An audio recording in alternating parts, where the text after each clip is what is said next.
Na kągi, labukas.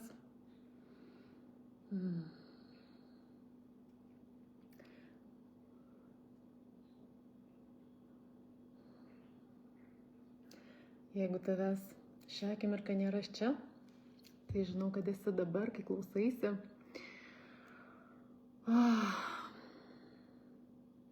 Tai visų pirma siunčiu tau šitos savos vidinės ramybės, sutelktumo į save. Ir taip kaip ir kiekvienas mano pasidalinimas, iš tikrųjų ir kuo toliau, tuo labiau noriu, kad mano šitą medžiagą ir informaciją priimtum labiau ne kaip medžiagą ir informaciją savo protui, ar bent jau ne tik jam. Nes kiek aš jaučiu, stebiu moteris, su kuriom bendrauju, tai mano šitą perdodamą informaciją jinai paliečia šiek tiek daugiau ir šiek tiek giliau, nesame pratę klausydami paskaitos. Tai leisk ir tu savo klausant šitos perduodamos medžiagos atsipalaiduoti, nekelti savo didelio lūkesčio ir reikalavimo kažką būtinai labai smarkiai suprasti ar iki detalių suprasti, tiesiog leisk savo pasimėgauti klausymosi procesu. Taigi, šiandieną tokia tema apie moters pykčio galią. Ir atrodytų netgi šitie du žodžiai, pyktis ir galia, viename sakinyje atrodo jau kažkas šiek tiek čia prieš srovę. Mes tiek stengiamės tai suvaldyti, suminkštinti, supoliruoti, o čia lyg iš to dar kylanti kažkokia galia, kuri lyg tai verčia susimastyti, ar tai yra teisingas ir priimtinas variantas visuomeniai, ar tai yra saugus variantas. Bet šitos paskaitos, šito pasidalinimo metu aš pasistengsiu tiek, kiek mano vidus ir transliacija leis, tau parodyti iš tikrųjų, kur yra ta galia. Ir ta galia užgimsta tada, kai mes iš tikrųjų jos nebebijome, kai mes ją įsileidžiam. Taigi, šitą pasidalinimą pradėsiu tokia įdomi legenda. Tikriausiai bet kuri klausysi šito mano pasidalinimo, žinos pagal Bibliją, pagal mūsų kultūroje vyraujančią religiją, legendą apie tai, kad Dievas sukūrė Adomą ir Ievą. Pradžioj sukūrė iš žemės Adomą, po to, kad Adomui nebūtų liūdna ir vieniša, sukūrė iš jo šonkaulio Ievą. Ieva ta, kuri lyg ir turėtų būti ta tokia Adomo palaikytoja. Adomui kvepėja, jau vien todėl, kad jinai šonkaulio. Tačiau, kaip tu pasijustum, jeigu tu žinotum, jog priešistorė buvo dar šiek tiek kitokia. Jeigu tu žinotum, kad visų pirma, Dievas sukūrė ne Adomą ir Ievą, o visų pirma, Dievas sukūrė Adomą ir Lilitą. Ir abu jos sukūrė iš žemės. Neėmė nei vieno kažkokio tai organo, kad sukurtų kažką kitą. Jie buvo lygiaverčiai partneriai. Adomas savo vyrišką energiją ir savo vyrišką galią buvo tiesiogiai susijęs su kūrėju, o Lilita kaip moteriškas aspektas, moteriška pirmapradė energija buvo begalinai stipriai susijungusi su motina visata ir su žeme. Ir ta istorija pakrypo kita linkme vien todėl, kad Adomas kažkuriuo momentu išsigando Lilitos galios, nes ji galėjo tiesiog būdama savimi, savo gaivališkumu, tėkme, gyvybės energija, sąsaja su žeme, jinai galėjo kurti iš materijos, gimdyti per ją ateinančius įvairiausius galingus kūrinius. Ir jų sąjungoje šita kūryba turėjo būti dar didesnė. Tačiau Adomas kažkurio momentu labai išsigando Lilito šitos galios. Ir jisai panoro ją pažaboti. Jis visaip stengiasi, kad ji paklustų jam, kad ji veiktų pagal jo vizijas, pagal jo įsitikinimus ir pagal jo valią. Lilita, būdama pati pakankamai galinga ir savarankiška, ji tiesiog atsiskyrė nuo Adomo. Ji paliko Adomą ir legenda byloja, kad ji tiesiog išėjo į dykumą ir legenda, ką sako, ji tenai gimdė demonus. Ir tada jau Dievas, kadangi Adomas nusivylęs buvo pirmąją moterimi, pabandė jam padėti ir pasiūlyti kažką tokio nuolankesnio, nuosaikesnio.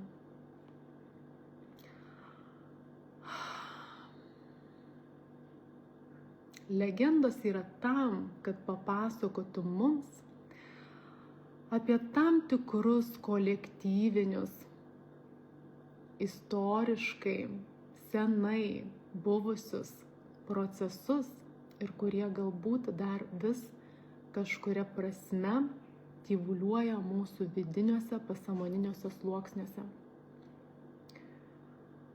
Jeigu įsivaizduosime, kad Biblija, ar ne, parašyta Kristaus laikotarpiu, dalis jos yra parašyta ir surinkta dar prieš jį, tai ši legenda bent jau savimi neša 5000–6000 metų istoriją. Ir tai yra apie tai, kad kažkada moterys buvo iš tiesų labai galingos, būdamos savimi. Ir įsileisdamos tą savo galią į savo kasdienį gyvenimą, jos galėjo atverti begalinai didelius dalykus iš materijos. Tačiau, kadangi vėlgi istorijos tėkmėje šita moteriška galia buvo demonizuota, nes jeigu, tarkim, ir šiai dienai smalsumo vedamos po šitos paskaitos įsivesite į internetą Lilitą, matysite visą tą sutelktą neapykantą tai gaivališkai, spontaniškai, pirmapradiai moteriai. Ir kokia forma jinai buvo iš kartos į kartą pristatoma.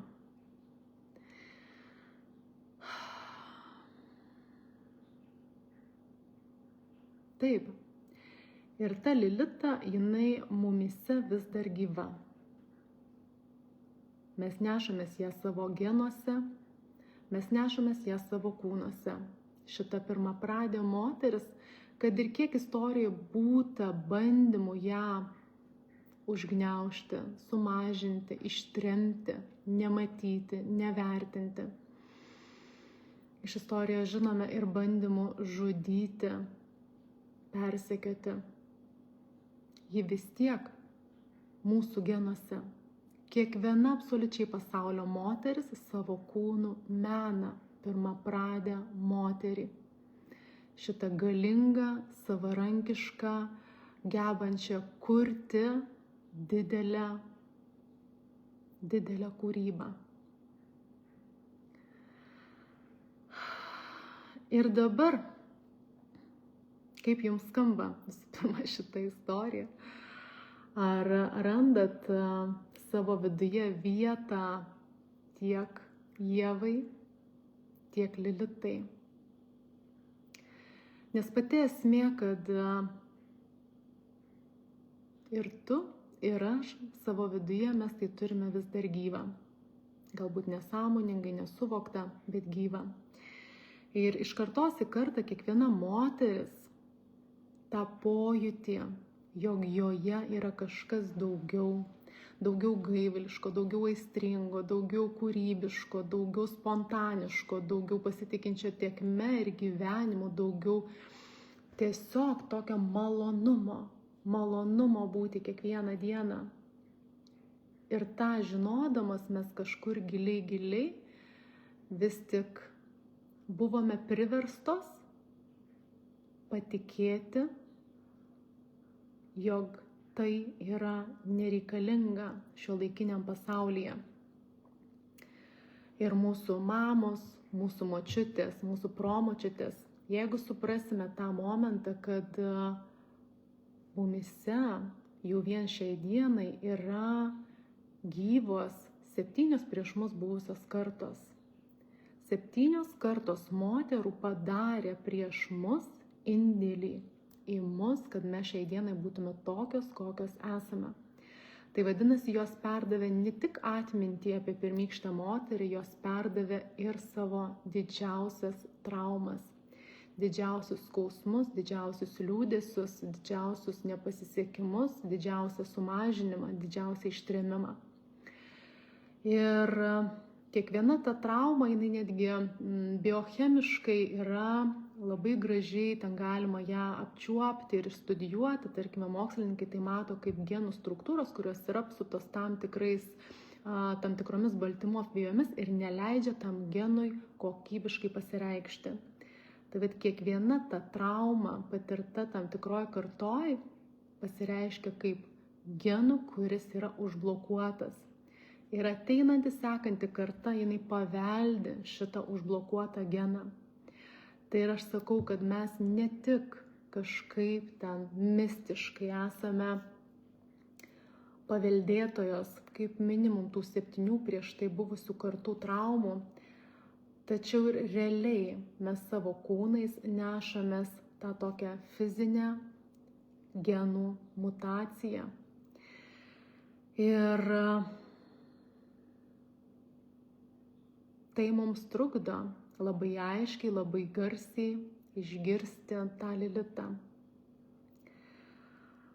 O apie ką iš tikrųjų yra ta Lilita? Jeigu numestume ir nuimtume ar ne tą demonizuotą paveikslą, kuris buvo sukurtas todėl, kad Adomui ir iš kartos į kartą einančiam vyrui tokia moteris buvo nepatogi,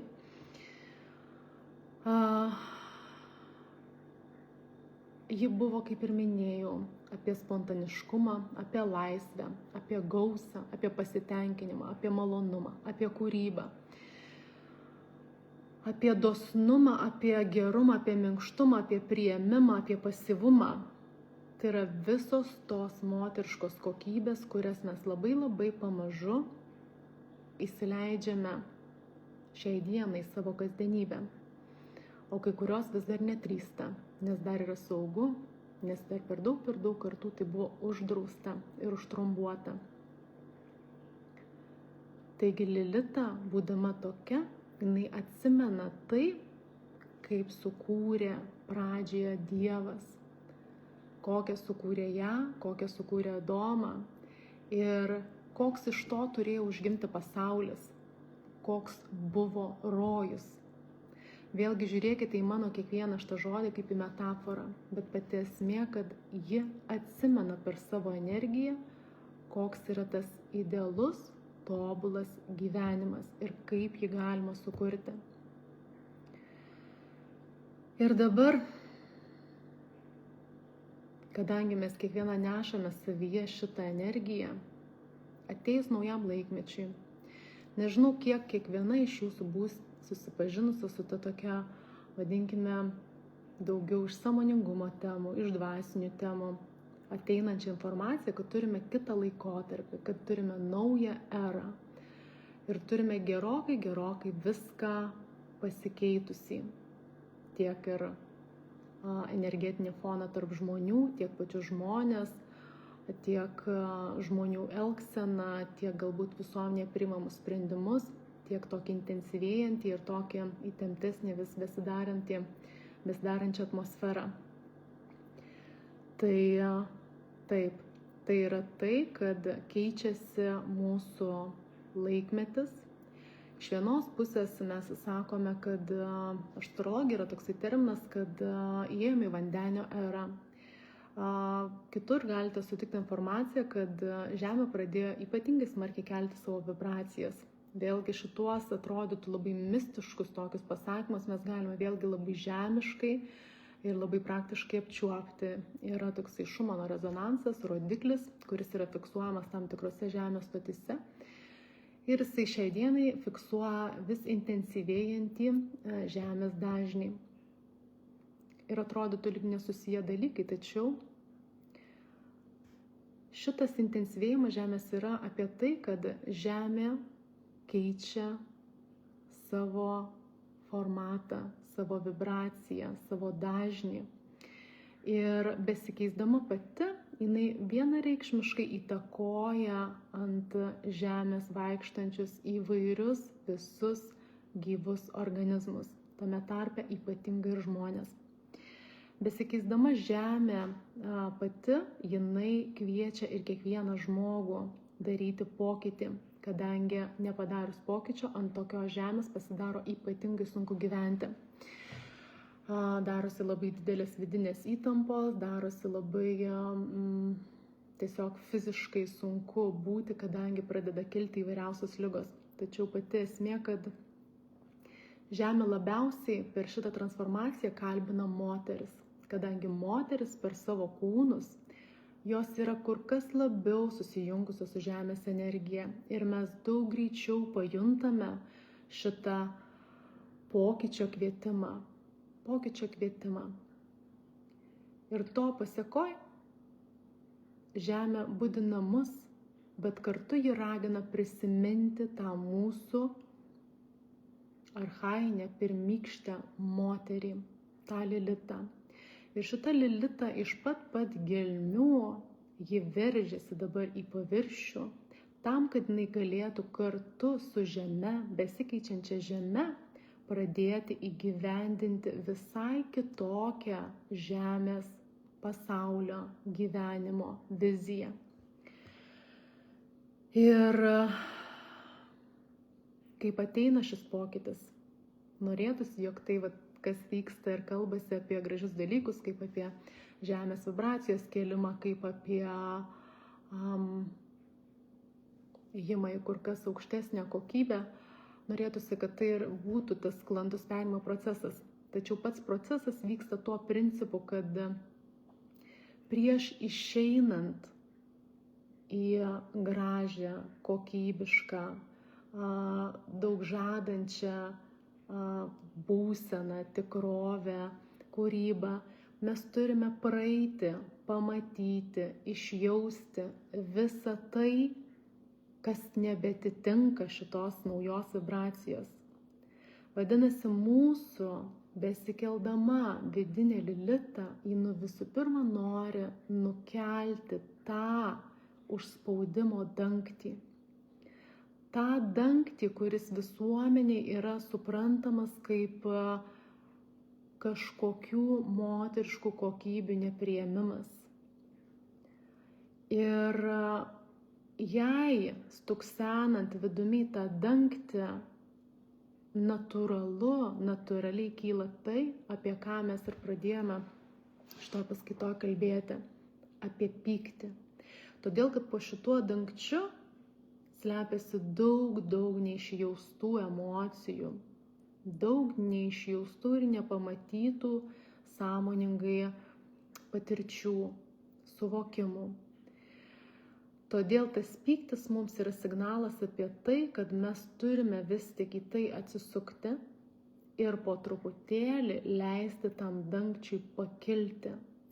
Pakilti tam, kad iš po jo išeitų ir tas visas emocijas slopinantis pyktis ir kad išėjus pykčiui mes galėtume pradėti žiūrėti, kas yra po juo, kokios yra emocijos. Ir absoliučiai kiekviena ateinanti po to emocija, jinai kalba apie tai, kas mums iš tikrųjų yra svarbu, kas mums yra vertinga, kuo mes tikime.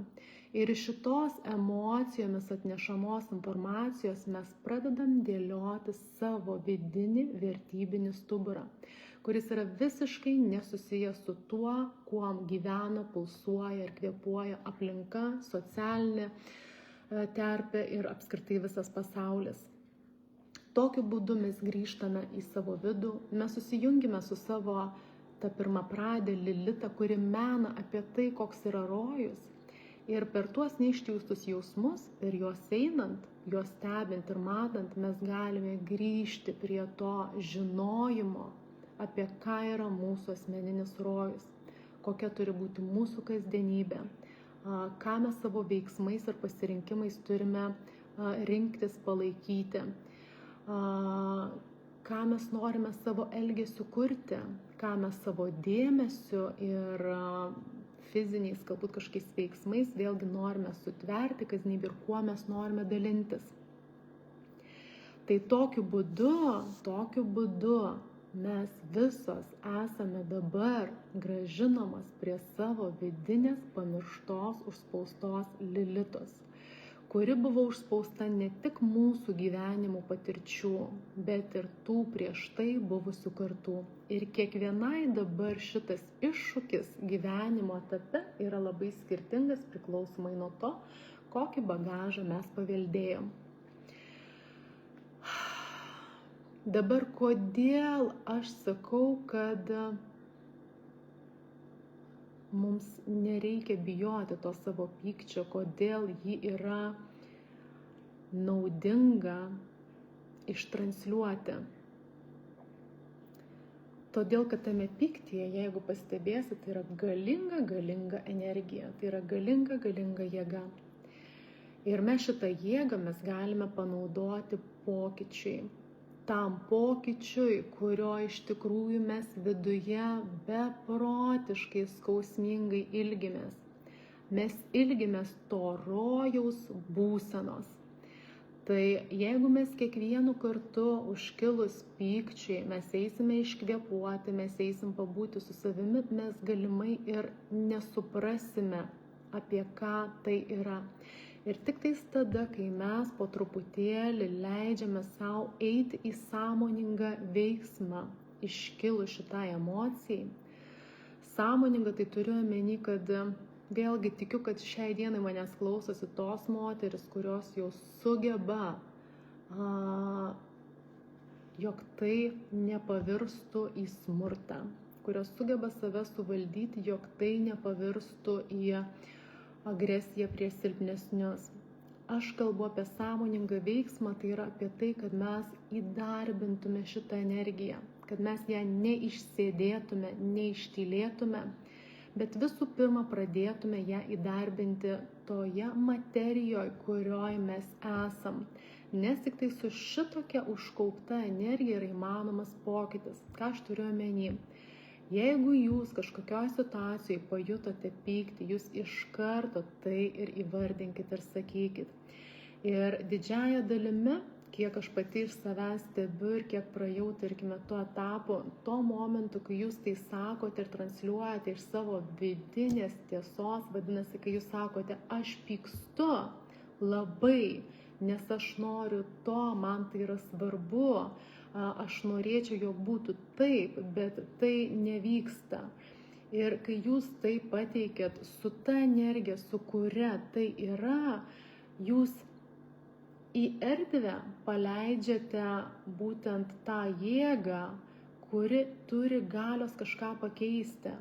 Tai yra, kad kitas žmogus tada turi galimybę išgirsti, kokio masto svarbumo jums tai yra.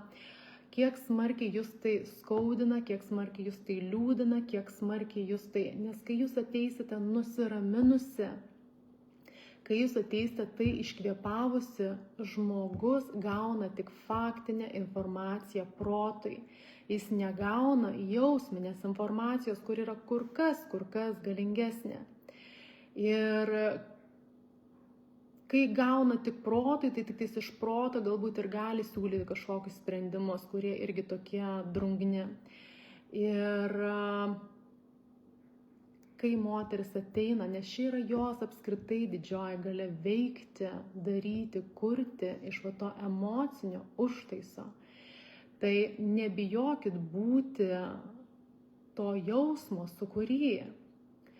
Ir tegul jisai veikia, tegul daro pokytį, nes jūsų jausmas yra jūsų kompasas, kur link jums yra svarbu, kur link netaip svarbu keliauti, kur jūs trokštate atsidurti. Tai nenugalinkite to kompaso vien tuo, kad esame išmokintos savo jausmus patogiai nupoliruoti. Tai pajutote, eikite, darykite veiksmą. Kalbėkite, jeigu jaučiate, kad jūsų kalbėjimas ir jūsų būsena, jūsų emocija yra nesvarbi, darykite veiksmą. Veiksmas dažniausiai yra jisai dar tas pats pyktis ir duoda tos energijos tą veiksmą ir tą pokytį pačiai padaryti. Ne tik aplinką keisti, bet ir pačiai padaryti. Galbūt esate kažkokiose tai aplinkybėse, kurios visiškai nebetitinka jūsų vidinio standarto, kaip jūs norite jaustis, būti, gyventi, kurti. Jūs tiesiog turite resurso iš šito keisti tą aplinką, nebesitaikstyti. Prieš tai padariusi indėlį, ar ne, įgarsinant, kad aš jaučiuosi taip, tai išnaudokite tą kylančią pykčio energiją. Ir kai pradėsite tai daryti, matysite, kad tą dangtį vis atrodo, iš pradžių yra baisu, ar ne, pakelti. Baisu pakelti, nes labai didelis gūsis iš po jo kyla. Bet vis tik leiskite, nes pykčio iškomunikavimas, pykčio ištransliavimas, tai nėra teoriškai išmokstamas dalykas, tai yra praktiškai įgyjamas įgūdis.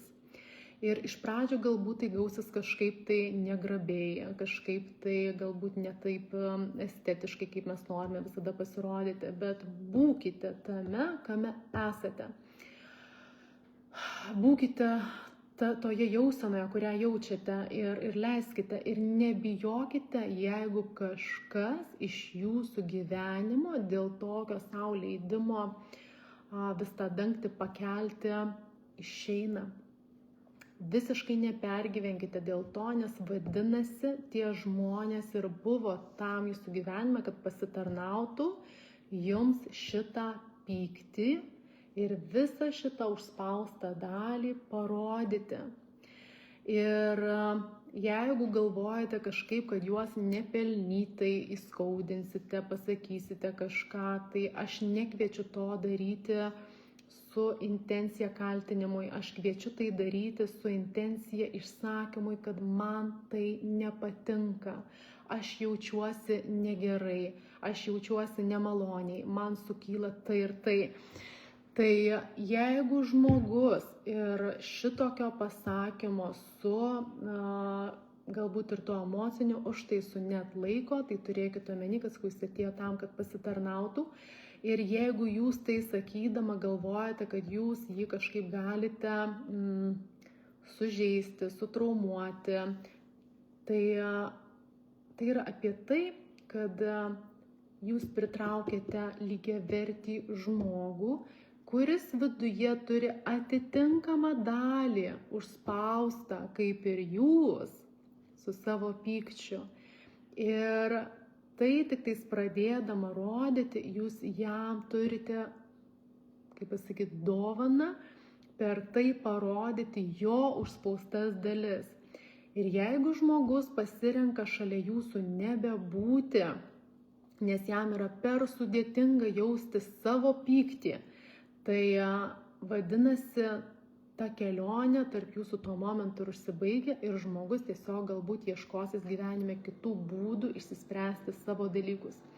Bet jeigu žmogus, kuris yra šalia jūsų, yra taip, kad jūs esate sielų lygmenį sutarę, kad praeisite per šitą etapą kartu, netgi kai pradėsite nukelinėti savo dangtį ir transliuoti savo esamą būseną, tas žmogus eis žingsnis po žingsnio greta jūsų. Be, vadinkime, dramos, kad kažkas moters kūne vyksta, bet su intencija padėti jums šitą procesą praeiti ir galbūt lygiagrečiai praeiti savo procesą drauge. Tai nebijokit atkelinėti tą dangtį ir kuo daugiau jūs įleisite, sakau, taip atkelinėti ir tą pyktį visą taip nudrenuoti, iškomunikuoti, stebint, kaip galbūt keičiasi aplinka, keičiasi žmonės, keičiasi situacijos, tai turėkite omeny, kad viskas tiesiog aplinkui gryninasi į tą versiją, kurios trokštate jūs.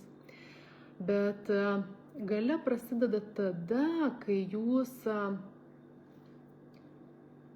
ir leidžiate savo iškomunikuoti ir per šitą emociją daryti pokytį, tiek išorinį, tiek vidinį, kai jūs pradedat vis labiau girdėti savo vidaus kryptį. Tai yra per tai, kad po to pykčio pažįstate ar ne, kokios buvo užspaustos emocijos ir kodėl jums jos svarbios, ką jums jos byloja, kai jūs pradedat vis labiau girdėti, apie ką yra jūsų vidinis pasaulis, koks yra jūsų vidinis siekis, ko jūs trokštate, kaip trokštate gyvenimą. Tai kuo labiau jūs į tai sugrįžtate, kuo labiau jūs pažįstate save, savo vertybinį stuburą, tuo mažiau lieka to užspausto pykčio, nes jūs ir susigrąžinat tą galią ir žinojimo, ir pamatymo, ir leidimo tam būti, ir leidimo savo iš to vidinio tikėjimo ir to vertybinio stuburo kurti. Tarkime, kaip pavyzdys, jūs norite gyvenime daugiau laisvės, ar ne? Ir viskas, kas apvaržo jūsų laisvę, jūs tikrai labai pykdo. Galbūt šiai dieną dar nesupranta to sąmoningai, bet nesąmoningai vis pastebit, kad kur jumis ten kažkas bando suvaržyti, nukreipti, pakreipti jiems tinkamu būdu ir jumis ten taip labai. Tai kai pradėsite visų pirma matyti savo pyktį, kad pykstate dėl to, tada pradėsite tai leisti savo komunikuoti, kad jums tai nepatinka, nemalonu ir išnaudosite tą kylančią pykčio energiją į tai, kad savo kasdienybei susikurtumėt vis daugiau savo šitos laisvės, kad atsisakytumėt to, ko iš tikrųjų jau nebenorit daryti, veikti ir kur nenorite investuoti savo laiko. Suorganizuosite iš tos kylančios energijos kažkokias tai labiau jumis atitinkančias aplinkybės, kad tos laisvės turėtume daugiau. Galbūt teks kažką paaukoti vardan to, bet jeigu jūs vidumi jausite, kad tas pyktis sako, jog laisvė mano esai yra svarbu, tai vadinasi yra svarbu galbūt kažką dėl to ir paaukoti. Paaukoti galbūt kažkokius santykius, paaukoti kažkokias netinkamas darbo vietas, paaukoti galbūt atitinkamai kažkam daroma vis paslaugų veiksmą. Tai išgirskite save ir išgirskite tą kryptį, kur link jumis veda. Ir kai pradėsite jau kurti iš savo vidinio tokio stuburo ir žinojimo, kas jums yra svarbu, to pykčio, jo tokio neprognozuojamo ir taip besišvaistančio jo bus vis mažiau ir jisai bus toksai kaip momentinis. Tarkime, jūs gyvenate tą gyvenimą, kurį jau norite gyventi, link jo einate, darote žingsnius, veiksmus ir jūs tai jau džiugina. Ir maži žingsneliai pradeda džiuginti, kad darote tą pokytį ir tada kiekvienas galbūt tik tais tas, kuris pajausite, kad yra kažkoks tuo momentu atėjęs stimulas, kuris jums sukelia galbūt prisiminimą apie tai, kad jumis tai veda vėl atgal ten, kur buvote. Ir jums tada pyktis tą momentą pasakys, kad ne. Ir tai nebus toksai su galinga banga, bet tiesiog tai bus labai aiškus, konkretus ne. Ir jūs toliau keliausite savo kelionę. Nebereikalinga bus ten veltis į visas kitas po to einančias, sekančias emocijas, kaip kaltė, gėda, baimė, galbūt pasakyti tą ne. Ne, jūs tiesiog ramiai jau sakysite, kai pajusite tą emociją ne. Nes pyktis yra visada, absoliučiai visada apie ribų pažeidimą. Daugiau neišsiplėsiu apie šitą temą, tačiau turėkite omeny, kad supykstate ir pyktis apskritai yra apie ribų pažeidimą.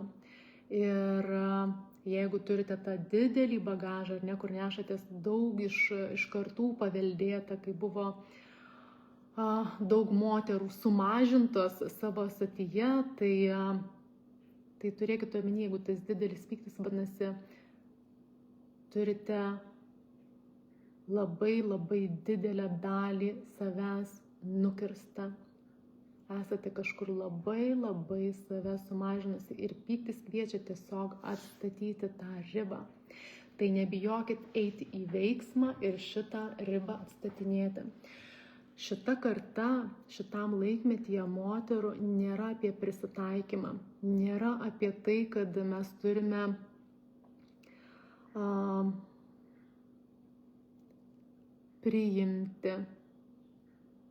priimti viską. Jau ir žemė, jeigu matysit ar ne, kaip šiuo laikmečiu elgiasi, yra gaisrai, tsunamiai, žemės drebėjimai, kažkokie tiesiog kataklizmai, kurie atrodo ilgą laiką mes jų nei matėm, nei girdėjom, tai jau ir pati žemė sako ne. Tai vadinasi ir moteris, kur yra didžiojoje artimoje sąsajoje su žeme, šiam laikmetyje turi pradėti sakyti ne. Tam, kad mes galėtume įgalinti tą savo vidinį rojų, ar bent jau link jo eiti, drąsiai ir su pasitikėjimu, be prisitaikėliškumo.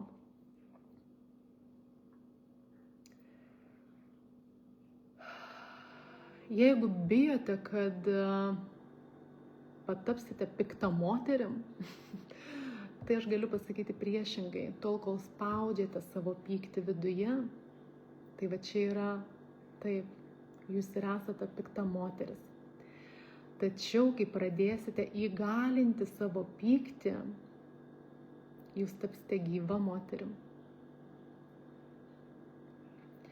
Kas vyksta, kai jūs savo viduje pasakote taip, va tam dangčio vis pakėlimui? Į moters kūną grįžta energija, grįžta gyvybė,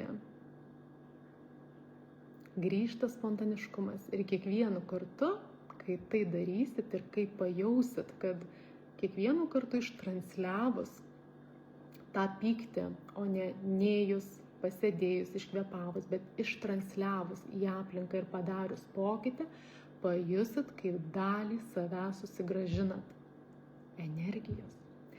Kūnas pradeda pulsuoti visai kitokią pulsaciją. Ir kuo daugiau savo tai leidžiate, tuo labiau suvokėt, kad jūsų gyvenime, kokio jūs norite, apie kokį svajojat, yra įmanoma viskas, nes jūs vis daugiau turite tam resurso, tam energijos. Kai pradėsite eiti šitą kelionę, atsiribokit nuo to, kai aš sakau, kad susigrąžinti tą savo Lilitą, kuri žino ir prisimena, kas yra rojus, tai aš noriu pakviesti atsiriboti nuo to visuomenėje pulsuojančio svajonių pasaulio vizijos. Nes daugumoj atveju, jeigu moteris jau leidžiasi į tos Lilitos įsileidimą, tai yra ne apie tai.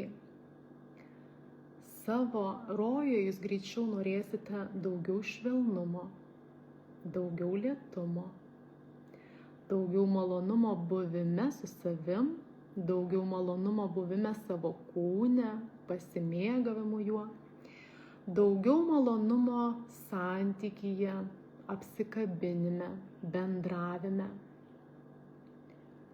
daugiau malonumo ramioje kūryboje,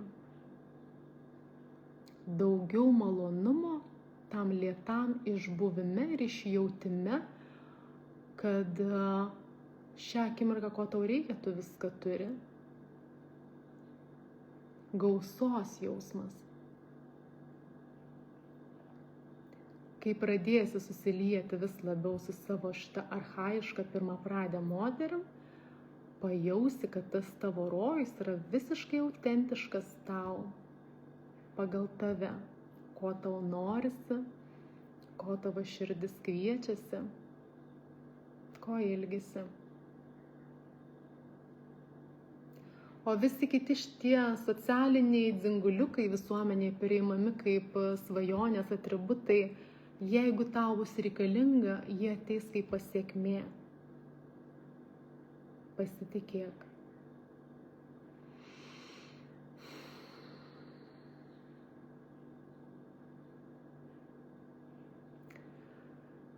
Dabar ar tas tavo kuriamas rojus, kuris slepiasi po to pykčiu ir visų kitų emocijų debesimi, ar jisai kam nors reikalingas?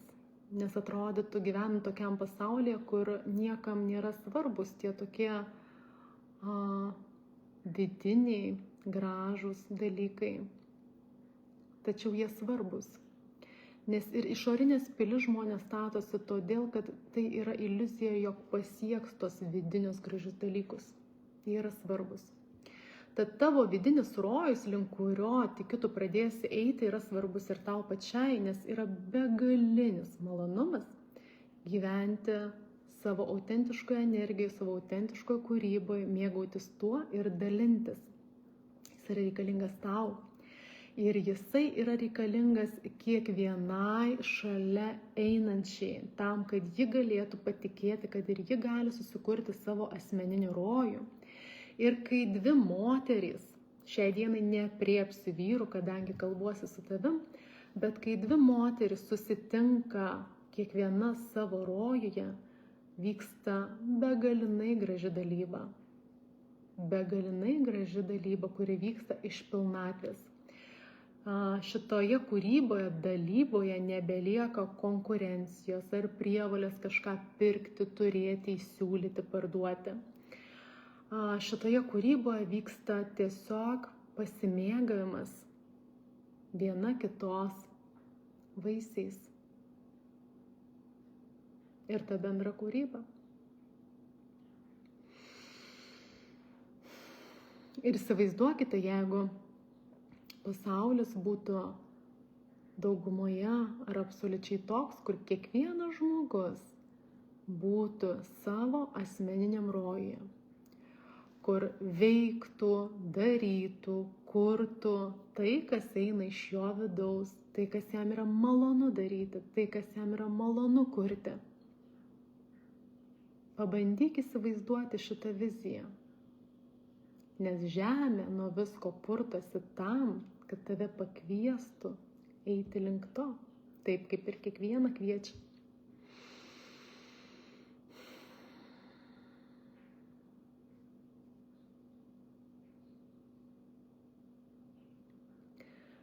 Tad mieloji, įgalink savo pyktį, nebijok už jo esančių jausmų. Tu esi pajėgi, tavo kūnas yra pajėgus viską absoliučiai pajausti. Jis yra pajėgus ir atlaikyti veiksme pyktį, pykčio bangą.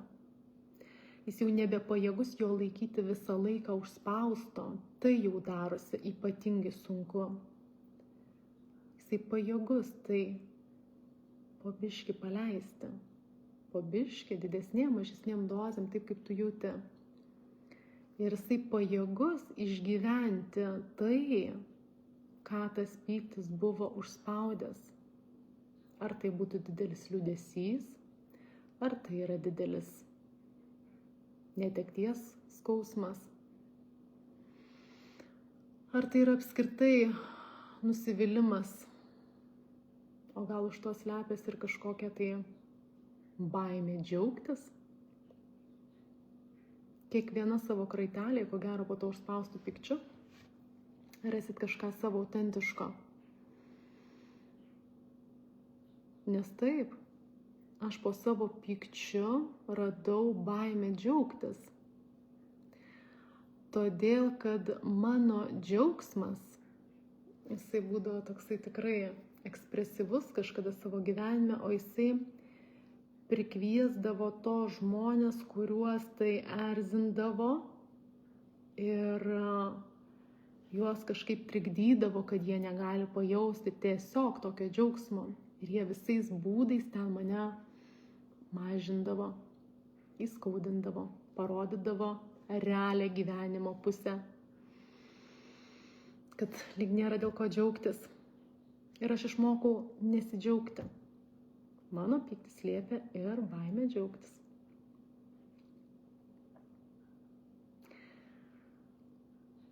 Kiekviena emocija, ta, kuri veršis iš po tavo pykčio, yra tam, kad tu ją išjaustum. Kai tu ramiai joje, tada, kai tu joje išbūsi, galbūt norėsi šaukti, galbūt norėsi rėkti, galbūt norėsi verkti, galbūt norėsi judėti, galbūt norėsi sukti kamuoliuką, galbūt norėsi kažkam papasakoti. Kad ir kaip tas kūnas kviesis tą emociją išjausti, pamatyti, leisk tai atsitikti ir pamatysi, kaip dar kūne atsilaisvina erdvės. Dar kūne atsilaisvina vietos, į kurią gali plūstelti tavo pamirštas ir užspaustas kažkada buvęs resursas.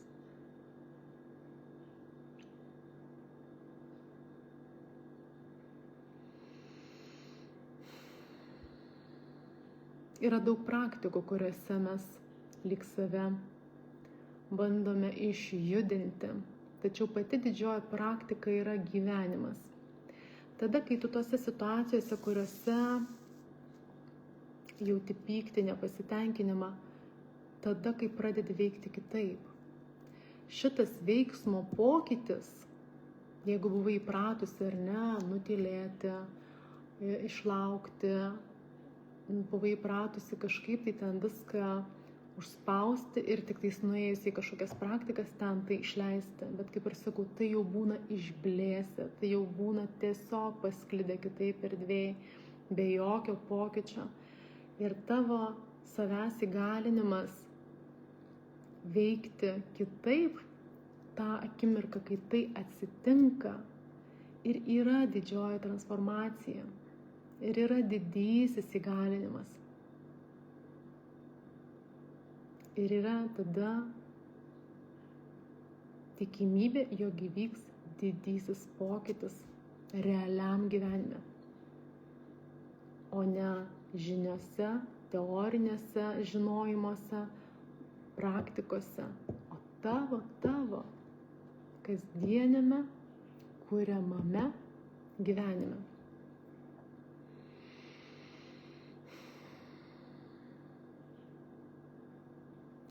Tada ačiū tau, mieloji, kad išklausėjai, kad pabuvai su manim, kad įsileidai mano pajautą, mano vidumi nešamą žinojimą.